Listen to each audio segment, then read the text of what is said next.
Hi there, seventh graders, and welcome to week number 5 of remote learning. In this informational video for week number 5, we're going to go through a couple things. We're going to talk about a preview of your work, go through the remote learning doc, and talk about how I suggest breaking up the week into smaller chunks to make sure that you can get your work done by the Friday and not feel too overwhelmed by just doing a little bit each day. So I'll have my suggestions of how to chunk your work for this week. And then at the end of the video, I'm going to go through and explain what the extra credit extension opportunity is for this week. And then from there, that's about it.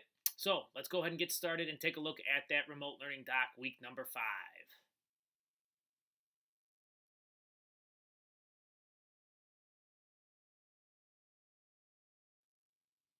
So also on this Monday post is the link to remote learning week number 5 doc here. Let's go through and talk about some of the work that you have this week and my suggestions of how to chunk it and break it down into more manageable pieces.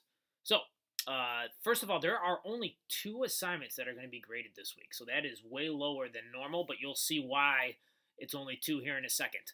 The first one is there is the next section of class notes. So there is a video for you to watch as I go through our PowerPoint or my PowerPoint and my slides, and there are notes for you to take.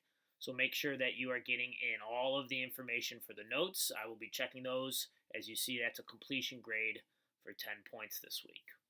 Also is a periodic table project. So up until this point, most of our projects have been extensions and extra credit or optional. This time it is not. So everyone is required to do a periodic table project, which will include using one of our digital products from that digital product menu. And everyone's required to do that. As you see, it's a big chunk of this week. It's 30 points. So those are the 2 things that are absolutely mandatory for the week. Extra credit is about observation and documenting of the current moon phases that are in the sky for this week. I'll go through that here at the end of the video. So if you're not interested, when we get to that part, you can stop watching the video and move on. Okay? So let's look at the chunking for the week and how I suggest breaking up your week. Okay? So for Monday here, obviously, I think it's super important for you to continue to watch these videos each week and to look at this doc. And again, guys, it's not just to plan out your week for science. I mean, obviously, that's what I'm putting down here. But use this to come up with a master plan of how to break down your week for everything, right? If you can figure out a way, maybe on a piece of paper, or I know some people have whiteboards and things where you're putting down a little bit of a schedule and routine for you and what you're going to complete and when you're going to do it, it makes it a lot easier and more manageable and less overwhelming and stressful for you to have that plan. So use this to help come up with that plan, design that plan, and then attack it so that you can get your work done. Especially, if you can get it done by the end of the day on Friday, then you have the whole weekend for yourself and you don't have to worry about anything. So on Monday, it's just watching this video, reviewing this document, and planning out your week. And then I would suggest that maybe you begin your class notes depending on how much work you have in your other classes, or wait till Tuesday because as you see here in Tuesday, it's to finish the class notes on elements. So it's kind of up to you depending on some of your other work. That document isn't too long and the notes aren't too long.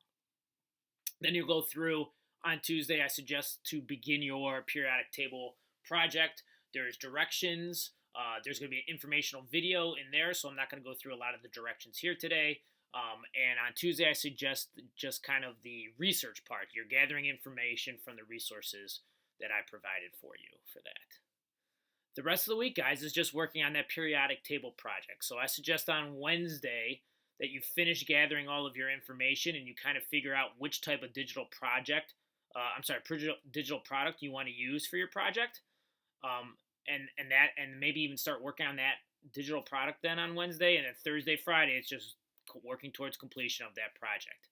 Remember, all this stuff isn't due until Monday, so if you go through and you do none of the notes here on Monday, you do all the notes on Monday, and you don't start your project till Wednesday, that's okay, and if you don't finish it in 3 days, that's okay, as long as you know to make sure that you finish it over the weekend, that's fine too. But it's all due by Monday, 9 a.m. as always. So before we go ahead and talk about the extra credit, I just want to do the last little bit of announcements here because not everyone is going to watch the end here with the directions for extra credit. So make sure that you're continuing to check your grades in Infinite Campus.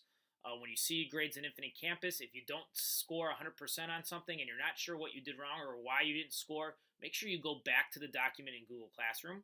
I'm using comments to do the grading, and so the comments will be there and why you missed points, and why I took off, and I'll do some further explanation of things. Even if you got 100%, check things every now and then, because some of you guys did some awesome work, and I gave you all kinds of like cool shout outs on your papers about some of the amazing things that you guys have been doing. So make sure you're checking with your grades. Make sure that you're looking at your work when it's passed back to you. Okay. All right. From here, we're going to go through and talk about the video. The extra credit. So you don't need to watch the rest of the video if you're not interested in doing the extra credit, or if you're not thinking about doing the extra credit until later in the week, you can stop the video and come back. There'll be a title slide here so you know where to fast forward to be able to see about the extra credit and the extension. All right. Have a good week, everyone. Remember, office hours are from 1 to 2. Stop in, say hi. If I haven't seen you in a couple weeks, some of you haven't stopped in at all, I would love for you to see if you can figure out a time to see me this week. Even if you don't have a question, you can come on for 30 seconds, a minute, just so that I can say hi, see how you're doing, see your face, because I miss those of you that I haven't had a chance to talk to here in 5-6 weeks now. So please, if I haven't seen you, think about coming in office hours. Email, as always. Just remember, email responses come back a lot faster if you email me during the school days. So anywhere from 9 till 3:30, I'm usually checking all day long. So you can get an instant response for the most part. But after 3:30 and then on the weekends, it's a lot less when I'm checking the email. So just kind of be aware of that if you wait to do your work until evenings or to the weekends. All right. Talk to you soon. Miss you, and be well.